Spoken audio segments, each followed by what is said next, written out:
Takeaway Chinese, where you can take some Chinese away and experience progress day by day. Takeaway Chinese, we will promise you a difference.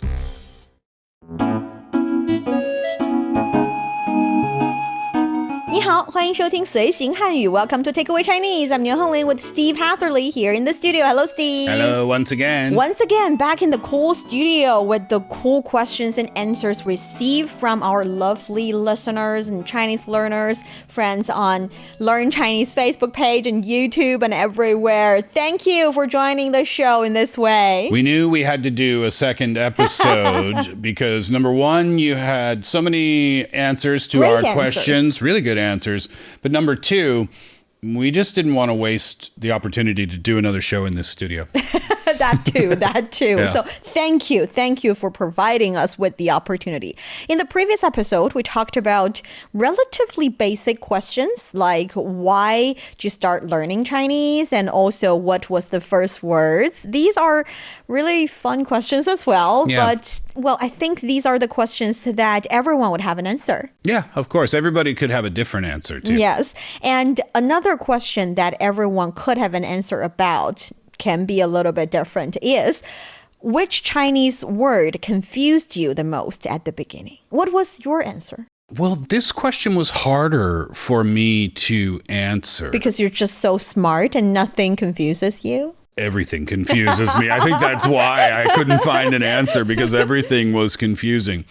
I think the questions about, like, why did you start learning Chinese? What were the first words? Those were easier for me than what was the confusing part, or the confusing things, or the confusing words or grammar structures or what have you, is because very quickly I was able to recognize that when you're learning Chinese, you can't apply rules from English or from Korean or from French or from any other language. And what I mean by that is sometimes when you're learning a second language or a third language, you'll take the rules that were applied to your native tongue or the second language that you learned, and you try to apply it to the new language. Oh, it doesn't work. It never works. Then nothing makes sense, right? You have some habits that you'll try to apply, but it doesn't translate, it doesn't transfer.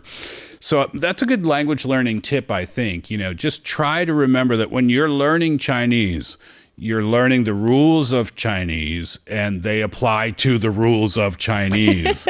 And I think that's really helped me avoid, like, finding things to be overly confusing. Yes, because if most of the times the things that confuses you, well, there are different scenarios for sure. There's the scenario that you didn't get the perfectly correct or suitable answer explanation for you. But another reason could be that there's no answer. You were trying to find out a rule, but it turns out the thing that confuses you was an exception. Yeah. And that, like you said, it's not only in Chinese learning, it's in every second language or third language learning. When I was learning English, one thing that my teacher always say is 语感.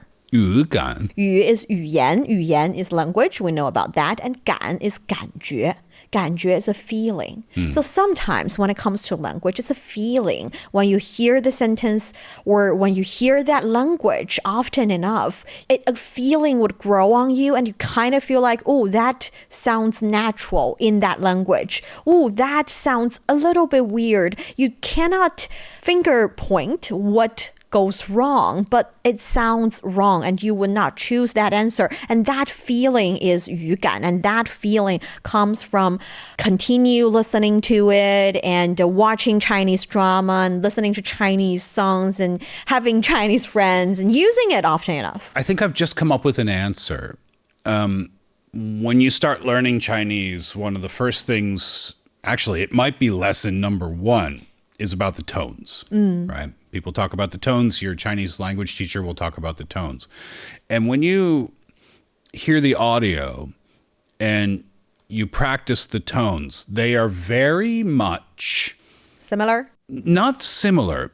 Difficult to recognize or differentiate? Not difficult to recognize. I'm sorry, making you guess the answer to my point. What I'm trying to say is that they're emphasized.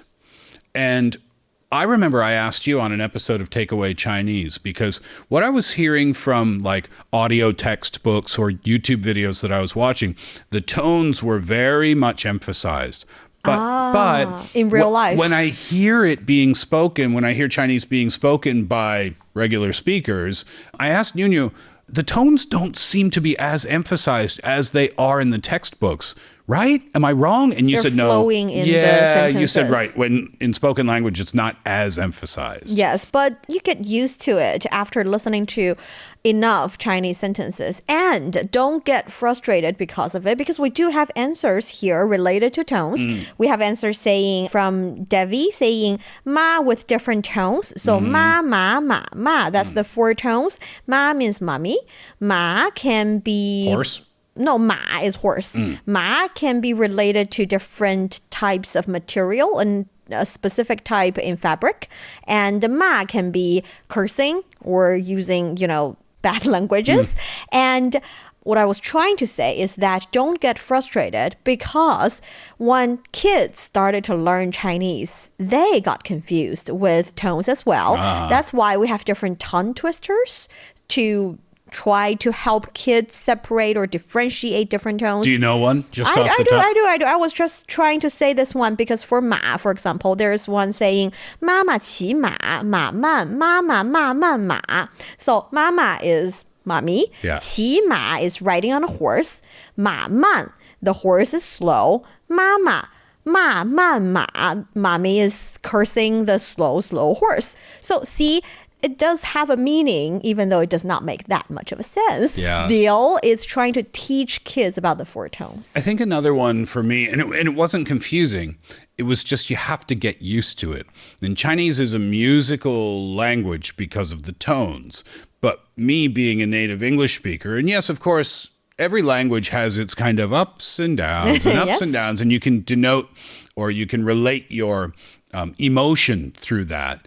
But it's hard to convince your brain that those tones are not just, kind of important. It's very important. They're essential Yes. that you get them right. Yes. Otherwise, you could be saying something completely different. And I think that's one of the real challenges of the tones is getting used to the importance of them. And one thing that I don't know if you have already noticed is that, yes, Chinese characters have tones, but at the same time, our sentences also have different tones in the sense that different tones or different context would signal different emotion as well.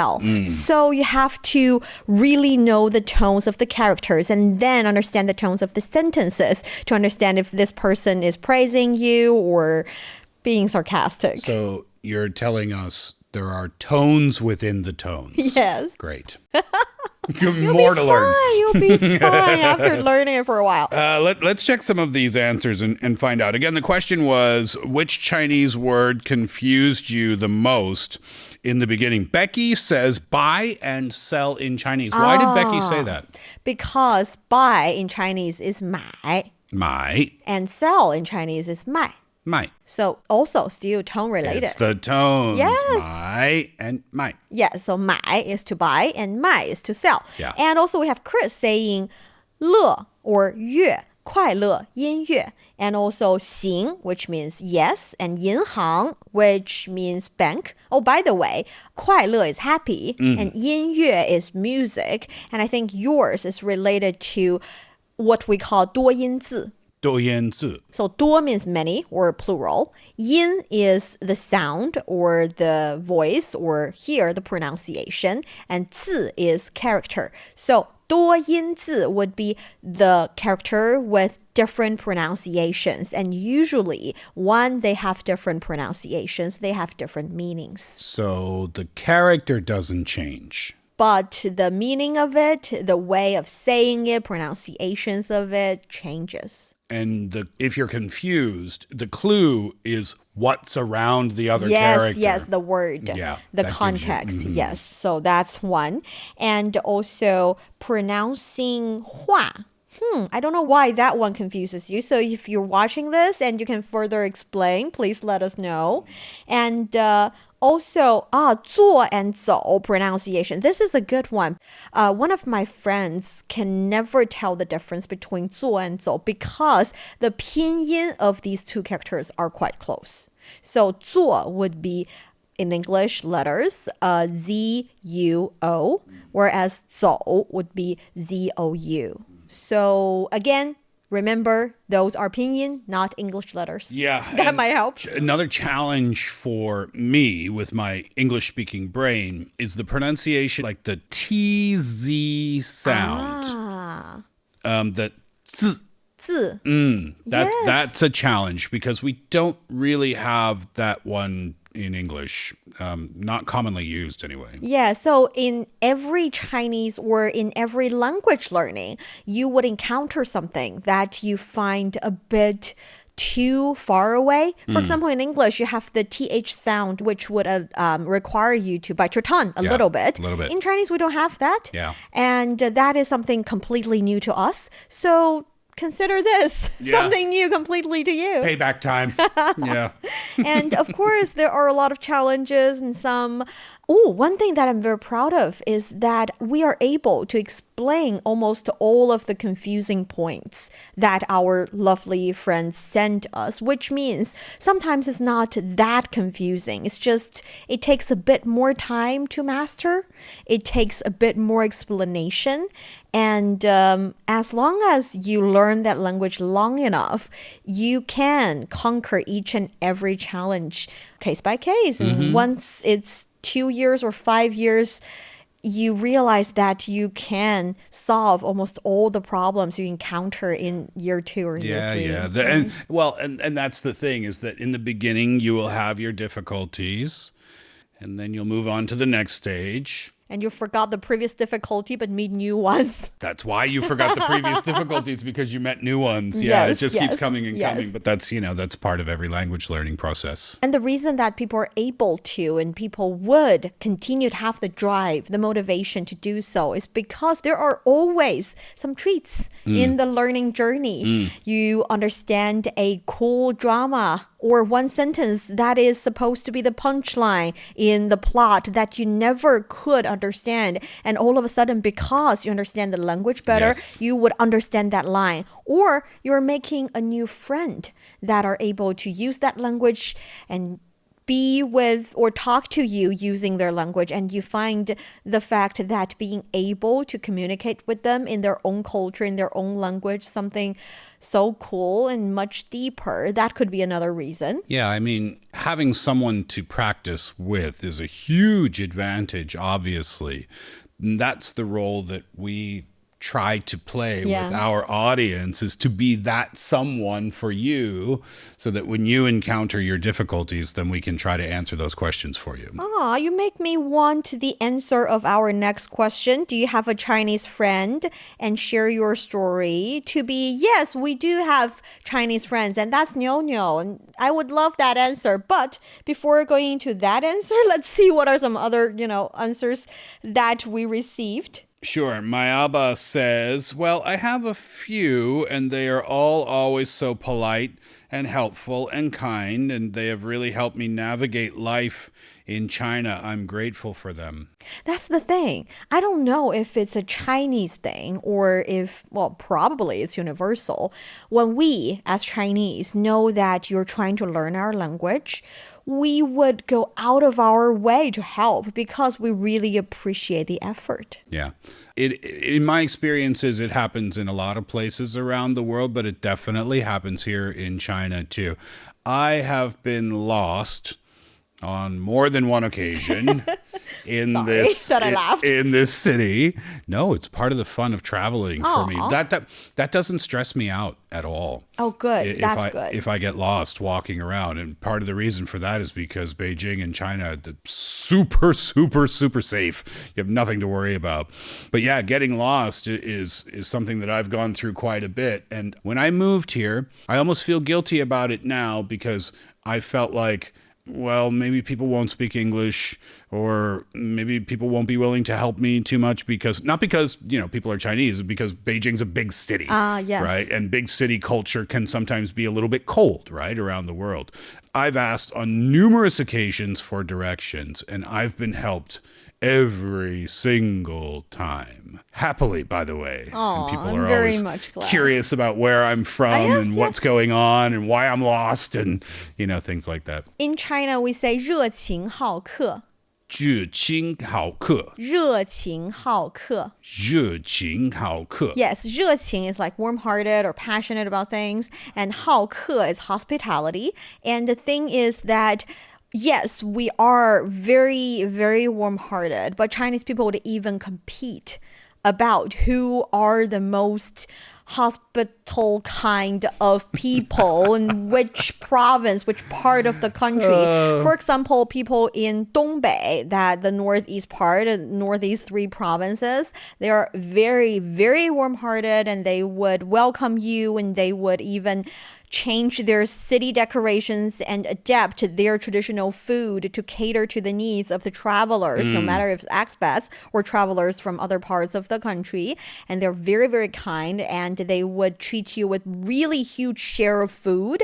And the people in Shandong province, they call themselves 好客山东. So we are the people that we like guests. So 好客 is kind of carries the meaning of enjoying or liking or welcoming guests. So we are a province that welcome guests. So yeah, that's how warm-hearted Chinese people can sometimes be. I love it.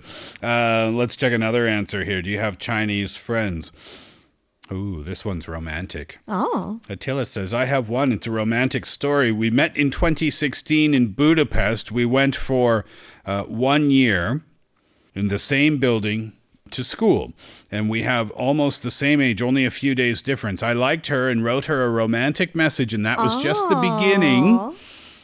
We have known each other almost 10 years, and we are still in contact. She went back to China. I live in Serbia, but I promised her I'll meet her again, but this time in China. And I hope it'll happen in 2026 for the 10th anniversary of the friendship. Aww. She is the cutest, most polite, and kind person I ever met. I don't think it's necessarily 100% romantic. It can also be a kind of friendship. But yes, I think it's the encounter you can have in life. I feel like Attila hoping it's going to be romantic, but we'll see. Attila, give us an update on that story if you do visit in 2026. And Patrick is saying that I have a Chinese friend by the name of Cloud, Yun. Yun. Yes, that is Chinese way of saying cloud.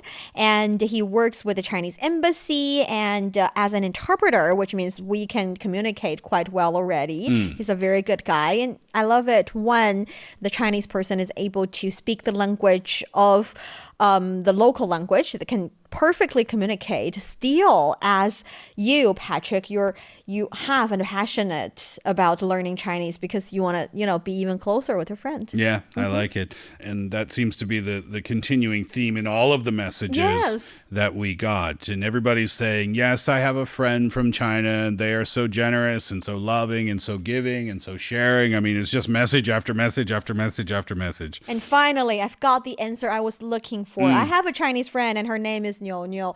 Thank you very much. I would love to be a friend of all of you. Hold on, you didn't read that correctly. This message says, I have a Chinese crush, and her name is Niu. Thank you. We should have that one up on the big screen. Oh, come on. I think that's the thing. When you have or form a special bond with a culture, with someone in that culture, with someone who's continued to trying to give you help, even only online, that feeling is special, isn't it? Can I give you a compliment? Oh. I think one of the things that makes Takeaway Chinese popular, and you could maybe send a message if you agree with me, is that Chinese can be a very intimidating thing for people who don't have experience with it or had the opportunity to learn it.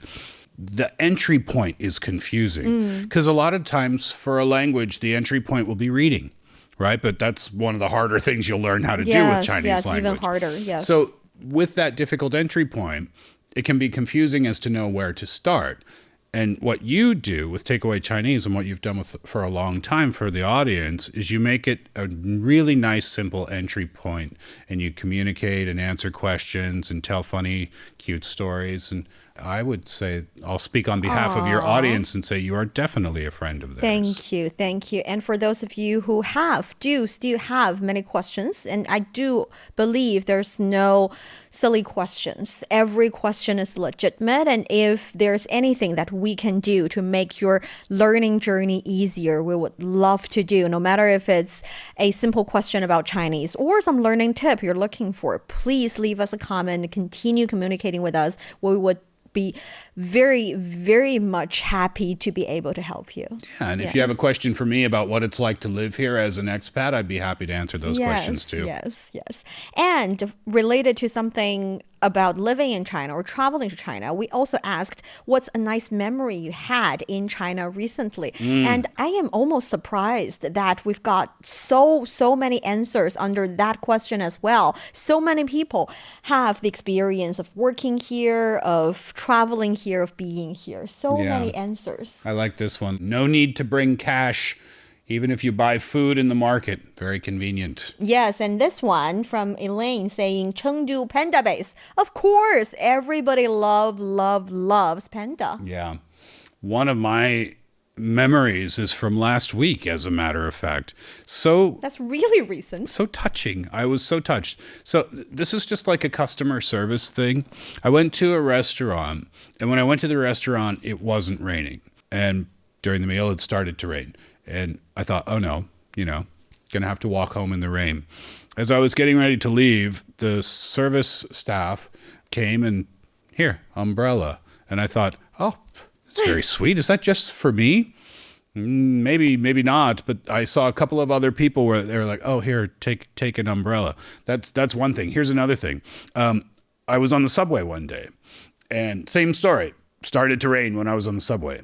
So when I came out, the subway station staff, those cheap, those cheap kind of blue raincoats that you can buy? Well, the subway staff were handing those out to people for free as they were leaving the subway station so they wouldn't get wet.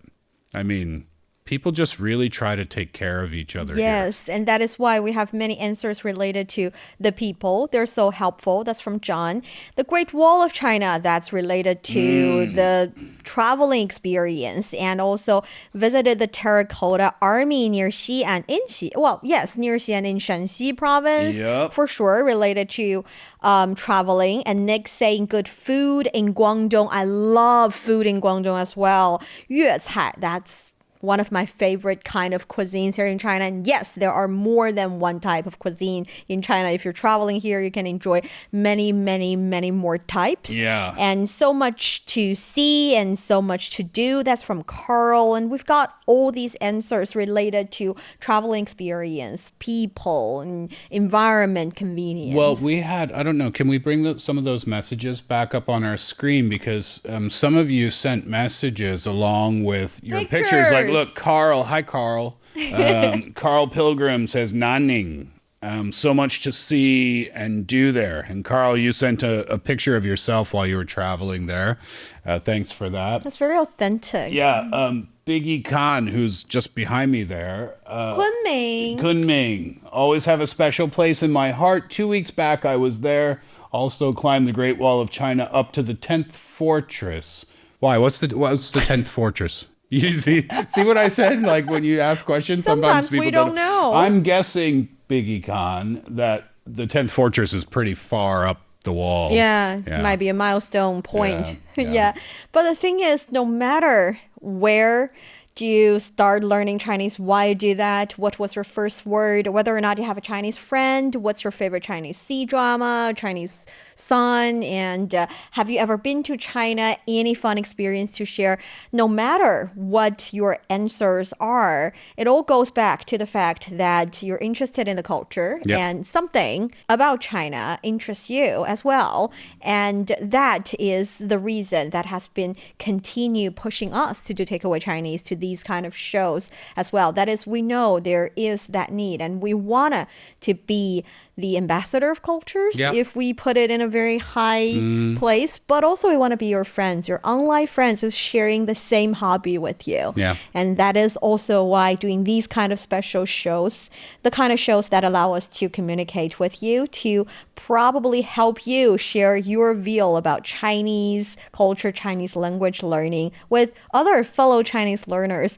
Much, much, much more fun. Well said. And thank you so much for being with us all this time, and we'll see you next time. And if you have anything, please leave the comment in the comment area. I'm Niu with Steve. Thank you so much. Bye-bye, everybody. Bye-bye.